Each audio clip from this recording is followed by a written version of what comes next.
Number 5. Caesar's statement regarding the universal custom of an enemy when sacking a city. Even Caesar himself gives us positive testimony regarding this custom.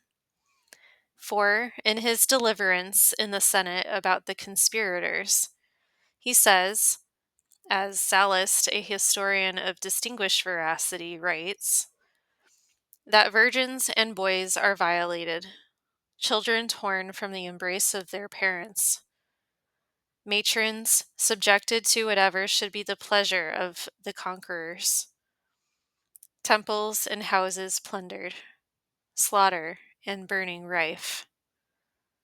In fine, all things filled with arms, corpses, blood, and wailing. If he had not mentioned temples here, we might suppose that enemies were in the habit of sparing the dwellings of the gods, and the Roman temples were in danger of these disasters, not from foreign foes, but from Catiline and his associates, the most noble senators and citizens of Rome. But these, it may be said, were abandoned men, and the parricides of their fatherland. Number 6. That not even the Romans, when they took cities, spared the conquered in their temples. Why, then, need our argument take note of the many nations who have been waged wars with one another, and have nowhere spared the conquered in the temples of their gods? Let us look at the practice of the Romans themselves. Let us, I say, recall and review the Romans, whose chief praise it had been to spare the vanquished and subdue the proud, and that they preferred rather to forgive than to revenge an injury. And among so many and great cities which they have stormed, taken, and overthrown for the extension of their dominion, let us be told what temples they were accustomed to exempt, so that whoever took refuge in them was free. Or have they really done this? And has the fact been suppressed by the historians of these events? Is it to be believed that men who sought out with the greatest eagerness points they could praise would omit those in which, in their own estimation, are the most signal proofs of piety? Marcus Marcellus, a distinguished Roman, who took Syracuse, a most splendidly adorned city, is reported to have bewailed its coming ruin, and to have shed its own tears over it before he spilt its blood. He took steps also to preserve the chastity even of his enemy. For before he gave orders for the storming of the city, he issued an edict forbidding the violation of any free person. Yet the city was sacked according to the custom of war. Nor do we anywhere read that even by so chaste and gentle a commander, orders were given that no one should be injured who had fled to this or that temple.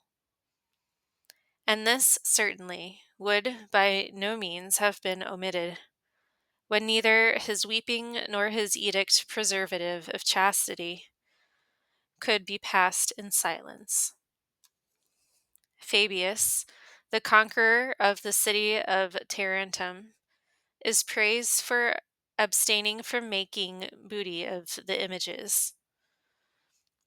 For when his secretary proposed the question to him, what he wished done with the statues of the gods, which had been taken in large numbers, he veiled his moderation under a joke. For he asked of what sort they were, and when they reported to him that there were not only many large images, but some of them armed, "Oh," says he. Let us leave with the Tarentines their angry gods. Seeing then that the writers of the Roman history could not pass in silence, neither the weeping of the one general, nor the laughing of the other, neither the chaste pity of the one, nor the facetious moderation of the other.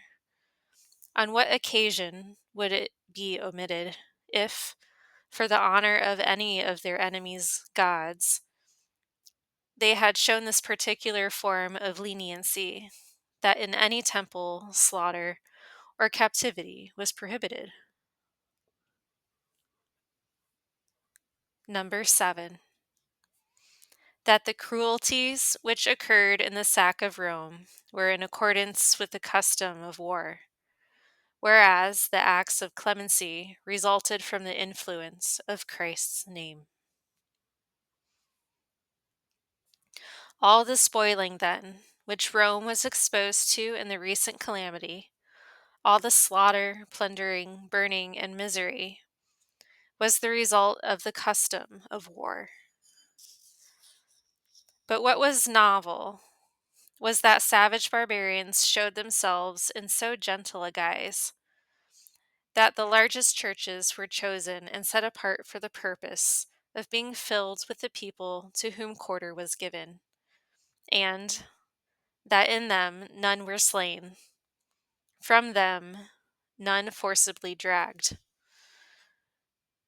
that into them many were led by their relenting enemies to be set at liberty, and that from them none were led into slavery by merciless foes. Whoever does not see that this is to be attributed to the name of Christ and to the Christian temper is blind. Whoever sees this and gives no praise is ungrateful. Whoever hinders anyone from praising it is mad. Far be it from any prudent man to impute this clemency to the barbarians. Their fierce and bloody minds were awed and bridled and marvelously tempered by him who so long before said by his prophet, I will visit their transgression with the rod, and their iniquities with stripes. Nevertheless, my loving kindness will I not utterly take from them.